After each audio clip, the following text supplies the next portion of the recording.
America is collapsing in plain sight, not with explosions or riots, but with grocery bills that feel like ransom notes and debts that never shrink. The so-called strongest economy in the world has become a trap where survival itself costs more than freedom. A car battery, $286. A utility bill for a shoebox apartment, $466. A single trip for groceries, $688. And that's just for a family of 3. Meanwhile, average household debt has ballooned past $17.6 trillion. Student loans crush young workers with balances of $170,000 or more, and wages can't even keep pace with rent that jumps by double digits every year. This isn't inflation. This isn't a cycle. It's organized financial suffocation. Every swipe of a debit card, every overdraft fee, every humiliating moment at the checkout line is proof. The American dream didn't fade away. It was sold, repossessed, and buried in debt. The collapse doesn't start with Wall Street tickers or fancy charts. It begins with the everyday numbers that crush ordinary people before they even get out of bed. Utility bills that should be background noise have now become life-or-death budget killers. Imagine opening an email to find your electric bill is $466, not for a suburban house, but for a 700-square-foot apartment. That's almost 25% of a monthly paycheck for someone earning the median wage of $20 an hour. Then comes the car. A simple battery replacement, something that used to cost under $100 a decade ago, now drains $286 from a family already hanging by a thread. And that's just to keep the vehicle running so they can get to work, which barely covers the bills in the first place. According to AAA, the average annual cost of owning a modest vehicle in 2025 is now over $12,000, nearly double what it was just 10 years ago. Groceries add another gut punch. What was once a $150 weekly trip now easily pushes $400 to $600, depending on the family size. The USDA reports that food prices are up nearly 25% in just 3 years, but wages have crawled less than 5% in the same period. That gap isn't just math. It's survival being ripped out of people's hands. This isn't bad budgeting or poor decisions. It's systemic. The cost of simply existing in America has become unsustainable, turning responsible families into debtors overnight. And when survival costs more than people earn, the next battlefield becomes clear. The grocery store checkout line, where humiliation replaces dignity. If utility bills and car repairs are the first cracks in the financial wall, then the grocery store is where that wall completely collapses. Food, the most basic human necessity, has turned into an economic weapon, draining households one checkout line at a time. Prices are no longer inconveniences. They are acts of financial suffocation that repeat week after week. According to the U.S. Department of Agriculture, the average cost of food for a typical family of 4 has climbed past $1,250 per month in 2025. Compare that to 2019, when the same family spent around $830. That's a 50% increase in just 6 years, while median household incomes have grown less than 15%. The math is devastating. Every grocery run now feels like bleeding money into a system designed to keep working families permanently drained. Take basic staples. A gallon of milk that averaged $2.90 in 2019 now hovers closer to $4.25. Eggs, once one of the cheapest proteins, surged past $5 per dozen earlier this year, before settling closer to $3.50, still nearly double their pre-pandemic price.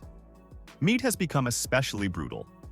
Ground beef, the foundation of budget meals, is averaging $6.10 per pound, compared to just $3.80 a decade ago. Bacon now regularly sells above $10 to $12 per pound, making it more expensive than some cuts of steak used to be. For larger households, the burden becomes mathematically impossible. Feeding 5 or 6 people on today's prices requires upwards of $300 to $400 per week, not including household necessities like detergent, paper products, or cleaning supplies.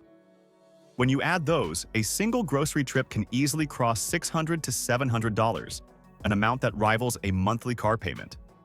Multiply that by 4 weeks, and food alone can swallow $2,400 to $2,800 a month. more than what millions of workers even take home after taxes. This isn't simply inflation in the traditional sense. It's the transformation of food into a debt machine. Credit card companies report that over 40% of grocery purchases are now charged to revolving credit instead of paid directly with cash or debit. That means families are literally financing their meals, paying interest on bread, milk, and chicken. A $200 grocery trip can end up costing $260 once interest compounds over months. Survival itself has become a loan product. The psychological effect is just as corrosive as the financial one. Grocery stores have turned into hostile environments where people mentally calculate totals in their heads, swipe cards with anxiety, and leave with less than they need. Food insecurity used to be associated with poverty. Now it reaches deep into the middle class. Surveys show that nearly 63% of Americans earning between $50,000 and $100,000 a year report cutting back on groceries, skipping meals, or downgrading to cheaper, less nutritious options. The middle-class diet itself has been downgraded, and the brutality compounds. When food devours this much of a paycheck, everything else, rent, car payments, student loans, falls into chaos. The grocery store has become the perfect symbol of collapse, brightly lit aisles hiding a dark truth. Survival is no longer about choice or responsibility. It's about a system that makes dignity unaffordable. The grocery store is where the bleeding starts, but the humiliation economy ensures the wound never heals. Every swipe of a card has become an act of desperation, a gamble between survival today and debt tomorrow. And more often than not, that gamble ends in financial humiliation. Over 40% of Americans admit to carrying a revolving balance on their credit cards, with the average household balance surpassing $7,300 in 2025. But this isn't vacation debt or luxury purchases. The majority of this money is being spent on rent, groceries, medical bills, and utilities, the basic costs of staying alive. Credit has become a substitute for income, and interest rates above 20% make every purchase more expensive than it appears at the register. When you're paying off last month's bread and eggs 3 months later, you're no longer shopping. You're financing survival. The humiliation is embedded in the system itself. Declined cards at checkout lines. Overdraft fees averaging $35 per incident that punish the poorest Americans for being poor. Renters forced to pay with money orders or apps that tack on hidden processing fees. Even utility companies now routinely charge convenience fees for the privilege of paying online. It's a cycle of predation disguised as normal life. The middle class, once defined by stability, now lives paycheck to paycheck. Federal Reserve surveys show that nearly 63% of Americans cannot cover an unexpected $500 emergency without borrowing. Tires that jump from $500 to $980 in just 3 months don't just represent inflation. They represent financial chaos. How do you plan for survival when the goalposts move faster than your paycheck? Student loans amplify the humiliation further. The average borrower in 2025 owes around $37,000, but millions carry balances exceeding $100,000 to $200,000. Many report paying tens of thousands over years, only to see their total balance grow due to compounding interest. One analysis showed that after paying $20,000 over 14 months, a borrower's debt ballooned from $160,000 to $170,000. This is not education. It's economic imprisonment, a system that promises opportunity but delivers a lifetime of indentured servitude. And while workers drown, corporations post record profits. In 2024, S&P 500 companies collectively generated over $1.7 trillion in profits, much of it from sectors like food, energy, and healthcare, the very essentials families can't live without. The humiliation lies in knowing the money you can't afford to spend is padding shareholder dividends and executive bonuses. This economy does more than drain wallets. It breaks spirits. The shame of a declined card, the anger of watching groceries cost more than rent, the despair of logging into a student loan portal only to see the number rise. These aren't financial inconveniences. They're daily psychological assaults. And millions of Americans are quietly crumbling under the weight. What used to be middle-class markers of success, steady work, a car in the driveway, maybe saving for a home, now feel like unreachable fantasies. Because when humiliation becomes the standard condition of economic life, the promise of upward mobility turns into a cruel joke. And this is only the beginning. Beyond humiliation lies something even more sinister. The long-term debt trap, designed not just to keep people down today, but to ensure they never climb out tomorrow. Debt is no longer a stage of life in America. It has become the very definition of life. And nowhere is this more visible than in the student loan system, the most sophisticated wealth extraction scheme ever engineered. What was sold as an investment in the future has turned into a lifelong chain, dragging millions into financial servitude. As of 2025, outstanding student loan debt in the U.S. has reached nearly $1.6 trillion, spread across more than 43 million borrowers. The average balance hovers around $37,000, but many professionals carry balances that resemble mortgages: $120,000, $150,000, even $200,000 or more. These aren't luxury loans. They're the cost of trying to enter essential fields like education, law, and medicine. And for countless graduates, the math is impossible. Consider the repayment structure. Standard repayment plans demand 10 years of payments that often exceed $1,500 to $2,000 per month. For someone earning the median salary of $58,000, that's nearly half their take-home pay after taxes gone before rent, food, or transportation are even considered. This isn't paying off debt. This is financial suffocation packaged as responsibility. Interest ensures the trap tightens over time. Even after making $20,000 in payments over 14 months, many borrowers report owing more than they started with, as balances balloon through compounding interest. It's a treadmill with no finish line. And unlike credit cards, this debt can't be escaped through bankruptcy. The law itself is rigged to guarantee repayment, no matter how much it destroys borrowers in the process. The psychological toll is staggering. Surveys show that over 60% of borrowers report significant anxiety and depression tied directly to their student loans. It's not just numbers on a screen. It's the sense of living under a shadow that never lifts, of knowing that every career move, every financial decision, is chained to a loan balance that refuses to shrink. Meanwhile, the supposed solution, public service loan forgiveness, is a mirage for most. Less than 2% of applicants have ever successfully had their balances erased. The rest find themselves trapped in paperwork, rejected for technicalities, or simply watching programs change faster than they can qualify. Hope itself becomes part of the trap. This isn't a bug in the system, it's the design. Higher education in America has become less about knowledge and more about asset stripping. Universities charge record-high tuition while amassing billion-dollar endowments. Banks and loan servicers profit endlessly from interest. And politicians, many of whom received their own education at a fraction of today's cost, look the other way. The result is an entire generation of debt slaves, educated enough to participate in the economy, but burdened too heavily to ever challenge it. The promise of upward mobility through education has been replaced by downward spirals of interest payments. And when even so-called success stories end up with six-figure debts, the conclusion is brutal. In America, knowledge no longer sets you free. It chains you to the system forever. The collapse of everyday life isn't just about higher grocery bills or rising rent.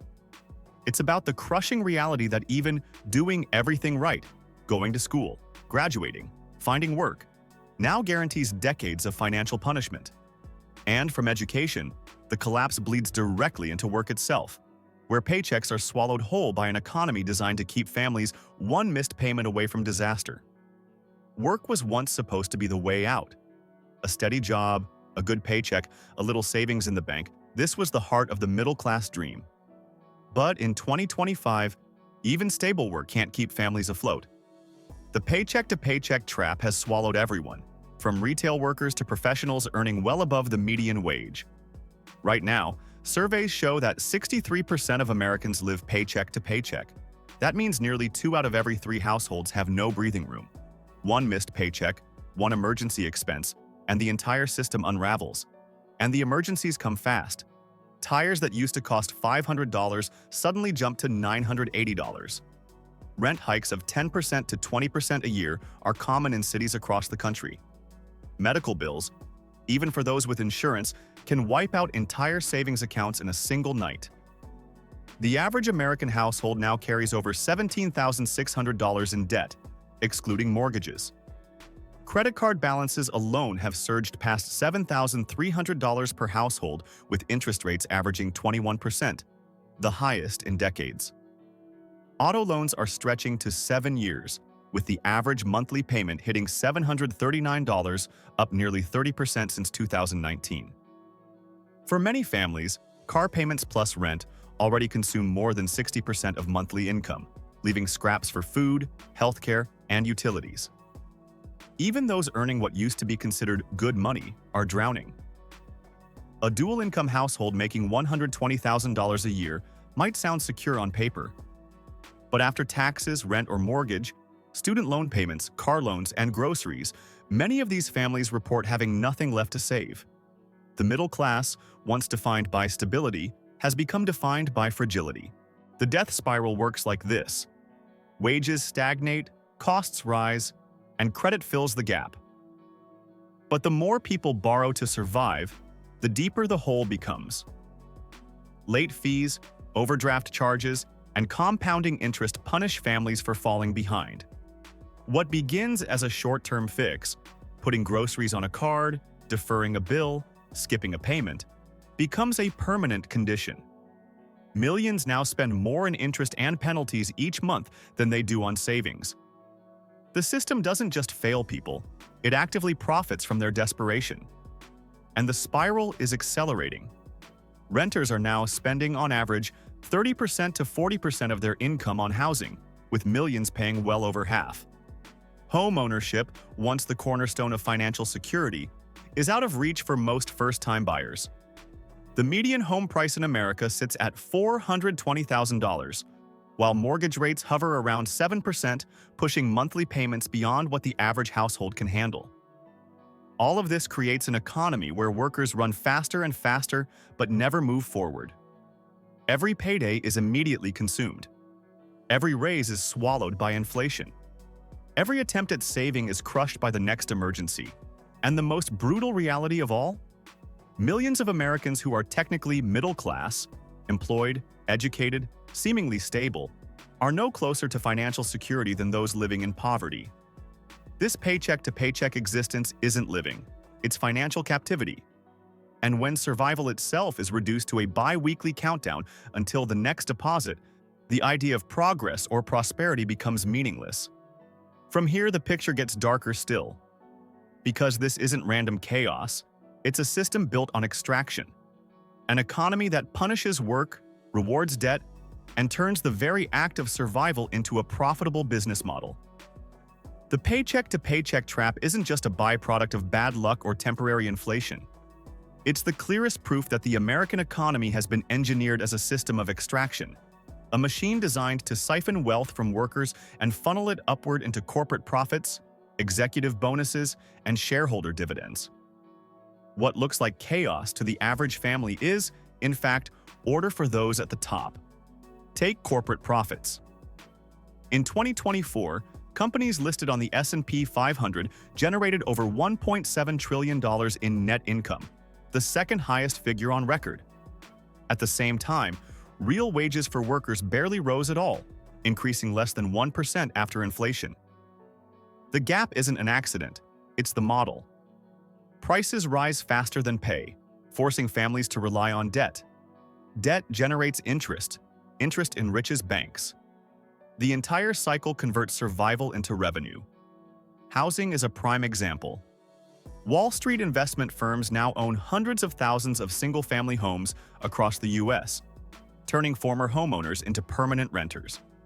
Blackstone alone has amassed over $120 billion in real estate assets, while average Americans struggle with a median monthly rent of $2,050. Every rent payment that consumes half a paycheck doesn't build equity. It builds shareholder returns. Energy costs follow the same script. Utility companies report record-breaking revenues while customers face skyrocketing bills. In some states, electricity prices jumped by 20 to 30% in a single year. Regulators justify these hikes as market adjustments, but the truth is simpler. The essential act of keeping the lights on has become another profit stream. Even food, the most basic survival cost, has been financialized. Corporate giants like Tyson, Kroger, and PepsiCo posted billions in profits while simultaneously raising prices on meat, bread, and snacks by 15 to 25%.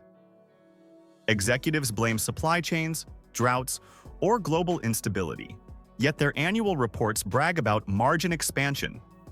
In plain English, they charged more because they could, and ordinary families had no choice but to pay. Then there's healthcare, the crown jewel of American extraction. The U.S. spends over $4.5 trillion annually on healthcare, nearly $13,500 per person. Yet medical debt remains the #1 cause of bankruptcy. A hospital stay can cost more than a new car. Insulin that costs less than $10 to produce is sold for hundreds of dollars a vial. Insurance premiums rise by double digits while coverage shrinks. Health isn't a right in America, it's a product. And sickness is profitable. Every part of life, shelter, food, water, education, energy, health, has been converted into a revenue stream. The more people struggle, the more valuable they become to lenders, landlords, insurers, and corporations. The humiliation of overdraft fees, the despair of ballooning loans, the anxiety of bills that outpace wages. These aren't side effects, they are the point. And this extraction system doesn't just empty wallets, it breaks society itself. Families delay having children, communities hollow out. Millions report worsening mental health. Trust in institutions collapses. An economy built on bleeding its citizens dry can't create stability. It can only create despair. This isn't survival of the fittest, it's survival of the richest. And as extraction continues unchecked, what follows isn't just humiliation or debt. It's full-scale rage, a collective breaking point where the facade of normalcy shatters and the collapse can no longer be hidden. When survival becomes a debt product, humiliation turns into rage. And across America, that rage is boiling over. It doesn't always look like riots in the streets. Sometimes it's quieter, more personal. The anger of a parent watching groceries cost more than rent. The despair of a worker whose paycheck evaporates before it clears. The exhaustion of a graduate realizing their student loan balance is higher today than the day they left school. These aren't isolated frustrations. They're the daily symptoms of a system collapsing under its own cruelty. Listen to the numbers. In 2025, more than 1 in 3 Americans report skipping meals to save money. Roughly 40% admit they've delayed medical care because they couldn't afford it. Household debt has crossed $17.6 trillion, the highest in history. Credit card delinquencies are up nearly 50% year over year, especially among younger workers who earn the least yet face the highest living costs. This isn't normal inflation, it's economic warfare. The rage is mathematically justified. How else should someone react when a bag of groceries costs $250, when rent devours half a paycheck, when a $286 car battery wipes out an entire week of disposable income? Anger is not only natural, it's rational. Because every dollar spent on survival feels stolen, funneled upward into the balance sheets of corporations reporting record profits. The system isn't broken, it's functioning exactly as designed, at the expense of everyone except those at the very top. And the consequences go beyond numbers. Families fracture under financial stress. Divorce lawyers report that money remains the leading cause of separation. Mental health clinics are overwhelmed with patients citing economic despair. Suicides linked to financial collapse are climbing. When even stable professionals admit they're one paycheck away from disaster, the entire illusion of the middle class collapses. This is why the rage often sounds profane, unpolished, raw. Because polite language doesn't match the absurdity of paying $30 for 2 grocery items or watching a student loan grow after years of payments. Anger fills the gap where reason no longer applies. And this isn't just venting, it's survival instinct. People are realizing the rules they were told to follow. Work hard, save money, pay your debts no longer lead anywhere. In fact, they lead to deeper holes. At this stage, the collapse is visible everywhere. Empty storefronts in suburban malls, families moving in together to cut costs, communities turning into rental colonies owned by investment funds. Economic pain has reshaped culture itself. Vacations are replaced with side hustles. Home ownership with permanent renting. Hope with cynicism. This is what happens when a society is drained instead of supported. The rage signals a breaking point. A system that once promised opportunity now delivers only debt, humiliation, and exhaustion. And when millions of people feel cornered, history shows what comes next is rarely quiet. Because collapse isn't a single event, it's a process. And in America, that process has already begun. Paycheck by paycheck, bill by bill, rage by rage.